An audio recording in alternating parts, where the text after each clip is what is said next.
Eh, Muchas gracias por la invitación. Mi pasión es optimizar el cuidado perioperatorio. Como ustedes habrán escuchado, soy un doble espía, soy cirujano y soy anestesiólogo, o sea que he estado en los dos lados del quirófano y siempre lo que me gustó fue tratar de optimizar los resultados en nuestros pacientes, tanto como cirujano como anestesiólogo. Y de eso se va a tratar las dos charlas que voy a dar hoy.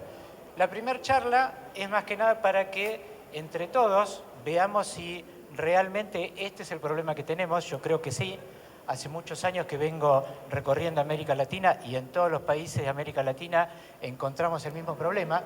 Y la segunda charla es ver si ustedes coinciden con nuestra visión de que hay una forma de poder resolver los problemas que tenemos en la región. Entonces, estos son mis conflictos de interés que ya lo mencionó el doctor anteriormente. Y empecemos razonando o viendo qué es lo que pasa en el mundo. El mundo no es solamente Estados Unidos, Canadá o Europa Occidental. El mundo es mucho más parecido a nosotros que a Estados Unidos. Y qué mejor que empezar con esta publicación que se conoce como Informe Lancet o Cirugía Global 2030, que es una publicación que lo que buscó es ver la realidad de la cirugía mayor en los países de medianos y bajos ingresos en todo el mundo. Se juntaron más de 150 comisionados de más de 100 países, de diferentes especialidades, cirugía, anestesia, oncología, nutrición, etcétera, etcétera. Y la verdad que lo que vieron es algo muy, pero muy llamativo y preocupante. Por ejemplo, que 1.500 millones de personas, 1.500 millones de personas, es el doble de la población de América Latina, carecen de acceso a cirugía y anestesia segura, económica y oportuna.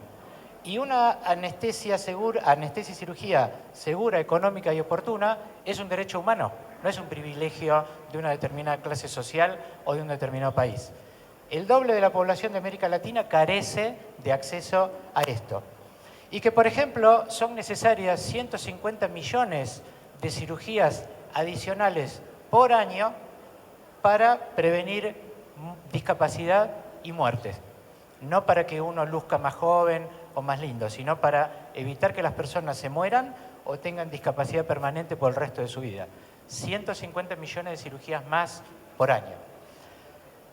Entonces, como primera conclusión de esos dos datos, después si quieren lean este trabajo porque realmente es fascinante, lo que uno necesita en todo el mundo es más cirugías de mejor calidad y a menor costo. Esto necesitamos en todos lados. Lo cual es sinónimo de mayor calidad en el cuidado desde la nutrición, desde la anestesia, desde la cirugía, desde lo económico. Mayor seguridad, o sea, que si uno se va a operar a un hospital, uno sepa que la tasa de complicaciones sea baja, que la mortalidad sea baja, y que eso sea eficiente, porque si no es eficiente, ¿qué sistema de salud lo va a poder mantener? Tanto público como privado. Ninguno. Entonces necesitamos calidad, seguridad y eficiencia. Lamentablemente, este artículo fue publicado en el año 2015. Hoy, en el año 2022, 7 años después, hemos pasado por 3 o 4 olas de pandemia y ahora por una guerra que ha complicado mucho más las cosas. Ahora la situación es mucho más difícil que esta. Evidentemente, estas son las razones por las cuales podemos concluir en estos primeros 5 minutos que necesitamos cambiar. ¿Dónde está el problema del cuidado tradicional? Yo hace 30 años o más que vivo adentro de quirófanos como cirujano, como anestesiólogo o como médico perioperatorio, haciendo cuidado tradicional. ¿Y por qué ahora en esta última década, en este último tiempo, se empezó a hablar de otra forma de cuidado? ¿Cuál es la característica del cuidado tradicional? En primer lugar, el cuidado tradicional está guiado por suposiciones. ¿Sí? ¿Qué suposiciones? Creo que estamos bien. Alguien me pregunta, ¿y ustedes en el hospital italiano cómo andan en cirugía colorectal? Y me parece que estamos bien. ¿Qué dato tengo para respaldar ese me parece que estamos bien? Cuando uno tiene datos, la respuesta que da es mi tiempo de estadía en cirugía colorectal es de 3,2 días y mi tasa de complicaciones es de 35%. Entonces, lo primero es que está basado en suposiciones. Lo segundo es que está basado en tradiciones. yo toda la vida dejé sonda nasogástrica después de hacer una anastomosis de colon, entonces lo voy a seguir haciendo. Pero la evidencia científica contemporánea dice que si yo dejo una sonda nasogástrica que no es necesaria, estoy retardando el proceso de recuperación de la función intestinal. Entonces, el cuidado tradicional entraña, por ejemplo, esta contradicción esquizofrénica, en donde por un lado nos dicen que tenemos que investigar para encontrar evidencia, y cuando la evidencia está, no la aplicamos, porque antes lo hacíamos de otra manera. Esto caracteriza al cuidado tradicional. Y la tercera cosa es que es un cuidado fragmentado. ¿Qué significa esto? El cirujano dice, dale la carga de carbohidrato la noche previa, dale la carga de carbohidrato a la mañana. Probablemente el residente que está en el hospital no lo indicó, y el anestesiólogo que le hace la anestesia la mañana siguiente dice, no, yo no lo voy a anestesiar porque tomó líquido y no sé qué otra cosa hace 2 horas. Entonces, cuando uno hace cuidado fragmentado, probablemente alguno de cada especialidad sepa cuál es la evidencia, pero la falta de comunicación efectiva entre los miembros del equipo impide que eso se lleve a cabo. Estas son las 3 características fundamentales: guiado por suposiciones, basado en tradiciones y fragmentado. Y esas son las cosas que hay que cambiar. ¿Por qué? Porque la travesía de un paciente que tiene que ser sometido a una cirugía mayor, por ejemplo, a una resección de recto, es un fenómeno continuo que comienza en la oficina del cirujano, cuando el paciente va con su sintomatología, le diagnostican el cáncer y le indican una cirugía para curarlo. De ahí pasa al servicio de anestesia, enfermería o clínica de evaluación y optimización preoperatoria, para estratificar el riesgo y para mejorar las condiciones clínicas del paciente, que puedan mejorar antes de la cirugía, para llegar a la cirugía en el mejor estado. Llega el momento de la cirugía, el anestesiólogo le da anestesia, el cirujano lo opera, si todo va bien, el paciente sobrevive y llega a la sala de recuperación, donde se hace el cuidado perioperatorio inmediato, y de ahí pasa a la sala de internación. Cuidados críticos, cuidados normales, para, al alcanzar las condiciones de alta, retirarse a su domicilio, donde debería terminar el proceso de recuperación. Pero todo esto es una cosa continua, ¿sí? No son capítulos que van pasando en diferentes etapas. Y en este proceso, que es continuo, ¿quién decide y quién trata? Y acá empiezan los problemas, acá empezamos a entender todo por qué el cuidado tradicional anda mal. Si nosotros tomáramos como ejemplo una cirugía de resección de colon derecho laparoscópica en un paciente relativamente sano, ASA2, y seguimos la evidencia científica actual, enfermería debería hacer todas estas cosas, anestesia debería hacer todas estas cosas y cirugía debería hacer todas estas cosas. O sea, que el mapa habitual para una cirugía relativamente simple en un paciente relativamente sano es algo tan complejo como esto. El problema es que todas estas cosas ocurren en diferentes momentos. A veces el diagnóstico es 2 meses antes de la cirugía, la evaluación 15 días antes, las estrategias nutricionales una semana antes, etcétera, etcétera. Además, ocurren en diferentes lugares del hospital. Hemostasia está en un lado, nutrición está en otro, enfermería en otro, el quirófano en otro.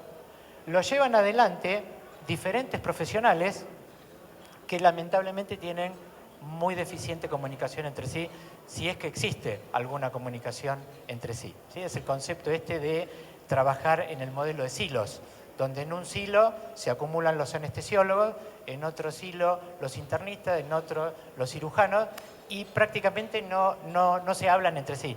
Y cuando se hablan en forma hostil. Eso es lo que habitualmente pasa en todos lados.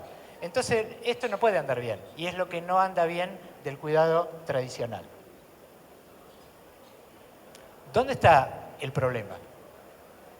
El problema está en el proceso, ¿sí? El problema no está en si usé un trocar, 2 trocar, 3 trocar, si eran reutilizables o si eran nuevos, o si el anestesiólogo tiene una bomba A, B o C. El problema está en el proceso, cómo se integran todas las cosas que tiene que hacer cada una de las especialidades en un determinado momento. Entonces, para cambiar necesitamos enfocarnos en el proceso. Segunda vez que decimos necesitamos cambiar, evidentemente, la forma de trabajar. ¿Cuáles son las herramientas que necesitamos para este cambio? ¿Es una torre nueva de laparoscopía? ¿Es una nueva bomba de infusión? ¿Son drogas caras? No. Lo que necesitamos es algo que propuso este señor, que es Edward Deming. Probablemente ustedes conozcan lo que son los ciclos de Deming o ciclos de mejoría continua. Y lo que propuso Deming son 4 cosas, que sirve tanto para hacer un zapato como para hacer una resección anterior de recto. Cuando uno cumple esos 4 pasos, es mucho más probable que el resultado sea mejor. En primer lugar, es necesario formar un equipo multidisciplinario de cuidado. ¿Qué es un equipo multidisciplinario de cuidado? No es meter adentro de una habitación a alguien de anestesia, alguien de terapia intensiva, alguien de cirugía y alguien de enfermería. Porque yo puedo poner a gente de 4 o 5 especialidades distintas adentro de un salón y uno estar en su Instagram, el otro estar comprando cosas por Mercado Libre, el otro hablando con la esposa y el otro con el paseador de perros. Entonces, cada uno está en su mundo. Un equipo multidisciplinario, emocionalmente inteligente, es cuando todas esas personas de diferentes especialidades tienen una visión común y deciden o consensúan recorrer un camino para alcanzar esa visión común.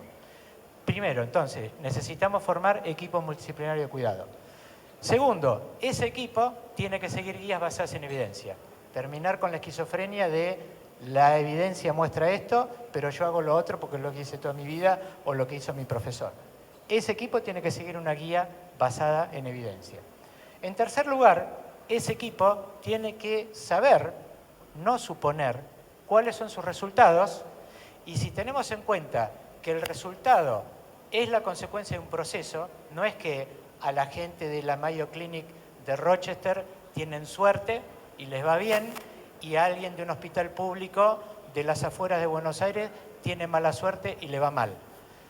El resultado es la consecuencia de un proceso, y la única forma de mejorar un resultado es mejorar el proceso de cuidado. Si uno tiene en cuenta que un proceso está formado, por ejemplo, por 20 eslabones de cuidado, uno que puede ser la nutrición, otro que puede ser la educación, otro la anestesia, otro la analgesia, otro la cirugía mini-invasiva, etcétera, etcétera. Cuando uno cumple esos 20 elementos de cuidado, el resultado va a ser óptimo. Pero si uno cumple solamente 5, el resultado va a ser malo. Y si uno no sabe qué es lo que cumplió, el resultado va a ser una incógnita total. Entonces, uno necesita tener datos objetivos de los resultados y de los procesos. Y el cuarto lugar es el equipo que se formó con todos compartiendo la visión, que sigue guías basadas en evidencia, que conoce sus resultados y conoce sus procesos, necesita empezar a trabajar en lo que se conoce como ciclos de mejora de calidad. Ese equipo se reúne en forma regular y lo que hace es planear, elaborar un plan de tratamiento para X cirugía, si es una cirugía de tórax, de vía biliar o de colon, elaboran un plan, ejecutan ese plan, auditan los resultados y el proceso y después ajustan. Y repiten en forma iterativa esos 4 pasos. Planean, ejecutan, auditan y ajustan. Planean, ejecutan, auditan y ajustan. Eso es trabajar en un ciclo de mejora continua. Eso es lo que hace ERAS, es lo que ha publicado, promovido y hecho durante años la sociedad ERAS. Y este es el resultado que uno tiene cuando aplica esa metodología, tiene un equipo, sigue las guías, audita resultados y procesos y trabaja en ciclo de mejoría continua. Por ejemplo, lo que publicó el grupo de Greco. Este es un metaanálisis icónico de la medicina perioperatoria contemporánea, en donde se vio que la recuperación es más rápida y completa que con el cuidado tradicional, hay menos complicaciones, la duración de la estadía es más corta y existe un enorme potencial de ahorro. O sea que es algo que le sirve tanto al sistema privado como al sistema público. Es sinónimo de lo que dijimos al principio que necesitamos, sinónimo de calidad, de seguridad, de eficiencia y de competitividad. ¿Sí? Ahora, uno puede decir, bueno, pero eso pasa en Suecia, en París, en Estados Unidos, en la Clínica Mayo. Acá en América Latina no va a pasar porque nosotros somos pobres, porque tenemos otra idiosincrasia. Y sin embargo, hay una luz al final del camino porque esto está pasando en América Latina, está pasando en nuestra realidad. Nosotros lo que tenemos que hacer es adaptar el modelo para poder llevarlo adelante en todos los hospitales de América Latina, sean privados o sean públicos. El éxito es posible. Y les voy a contar una experiencia reciente de un grupo de hospitales de Brasil. Acá fíjense la importancia de lo que es el equipo multidisciplinario. Arriba está la doctora Lourdes, ella es infectóloga y es la directora de uno de los hospitales. En el medio está Mariano, que es anestesiólogo y era líder de uno de los hospitales, del Hospital de Brasilia. Y abajo está Valquiria, que es una enfermera coordinadora que estuvo consensuando la actividad de 5 hospitales distintos. 2 de Río, 2 de San Pablo y 1 de Brasilia. ¿Qué es lo que pasó con este grupo?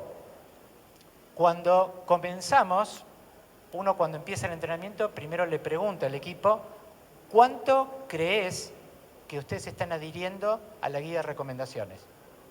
Este equipo nos dijo que ellos estaban seguros, que tenían más de 70% de adherencia a las guías. Cuando uno empezó a medir la realidad, vieron ellos mismos, midiendo en sus hospitales, estamos hablando de una de las 2 corporaciones más importantes de medicina de Brasil. Algo enorme, hospitales de más de 1000 camas, excelente calidad, etcétera, etcétera. Tenían solamente 36% de adherencia, ¿sí? Después del entrenamiento, la adherencia mejoró un 100%, subieron a más de 70%, y esto, lógicamente, se vio reflejado en los resultados. De tener un tiempo de estadía con cuidado tradicional de 8,1 días en cirugía colorectal, bajaron un 40%. Lo mismo que pasa en Estados Unidos, Canadá y Europa Occidental. Aplicaron el método y el resultado fue exactamente el mismo. Las complicaciones bajaron más de un 50%, de 31,5 a 14,7.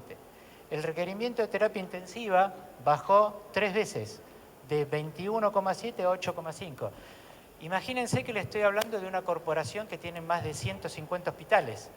El impacto económico que esto puede tener en esos hospitales y el impacto que tiene en la calidad de cuidado de todos los pacientes que tienen que operar, ¿sí?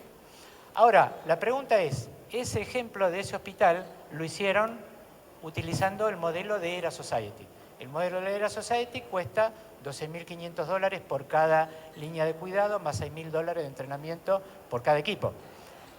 Ese modelo no se ajusta a todos nosotros, ¿sí? Por lo menos a la realidad de la Argentina, no. Imposible de uno pagar ese valor.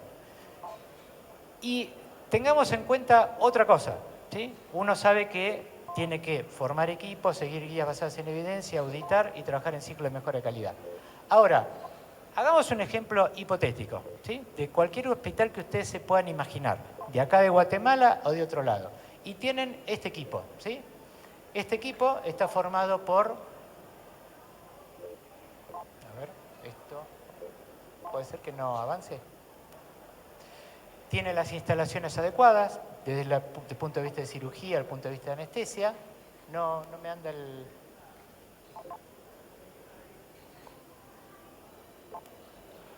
Ajá.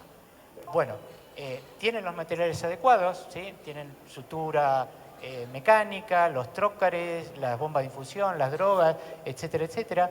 Todos tienen el conocimiento científico adecuado, los cirujanos, los anestesiólogos, instrumentadoras, etcétera, etcétera.